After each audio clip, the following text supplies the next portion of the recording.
आज मन सुंदर में जो होने वाला है वो सिर्फ एक खुलासा नहीं, बल्कि एक ऐसा सच है जो नहार की जिंदगी, रूही का भरोसा और पूरे परिवार की नींव हिला देगा। जिस बच्चे को नहार अपना समझ रहा था, आज उसी बच्चे की डीएनए रिपोर्ट सब कुछ बदल देगी।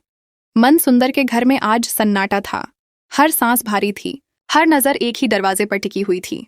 लैब से आई डीएनए रिपोर्ट उस मेज पर रखी थी, जैसे कोई टाइम बम जो बस फटने ही वाला हो।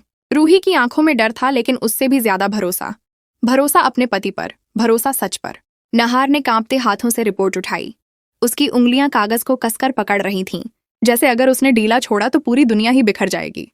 डॉक्टर की आवाज गूंजती है, रिपोर्ट कंफर्म है, बच्चे का पिता नहार नहीं है। एक पल के लिए समय थम जाता है।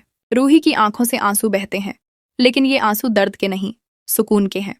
वो धीरे से कहती है, मैं जानती थी, मुझे यकीन था तुम पर, लेकिन ये सुकून ज्यादा देर टिकता नहीं। क्योंकि अगला नाम सुनते ही नहार के पैरों तले जमीन खिसक जाती है।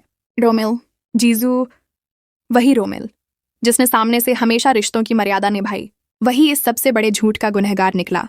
नहार की आंखों में अब दर्द नहीं, आग थी। उसे याद आता है हर वो पल जब उसने खुद को दोषी समझा, जब समाज, परिवार और किस्मत ने उसे कटघरे में खड़ा किया। रूही का हाथ कांपने लगता है। तो वरास मतलब हमारा रिश्ता, हमारा संघर्ष, सब किसी और की गलती की वजह से था। नहार बिना कुछ बोले बस सिर हिला देता है। उसकी चुप्पी बहुत कुछ कह रही थी। उधर रोमिल को जैसे ही सच्चाई सामने आने की भनक लगती है, उसके चेहरे से रंग उड़ जाता है।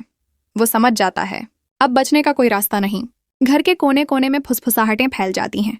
दादी, माँ, बहुएं, सबका भरोसा एक साथ टूटता है। जिसे परिवार का सहारा समझा गया, वही सबसे बड़ा धोखेबाज निकला। नहार आखिरकार बोलता है भारी आवाज में, मैं चुप रहा क्योंकि मुझे लगा गलती मेरी है, लेकिन अब नहीं, अब ये सच सबके सामने आएगा। रूही उसके कंधे पर हाथ रखती है। अब हम डरेंगे नहीं।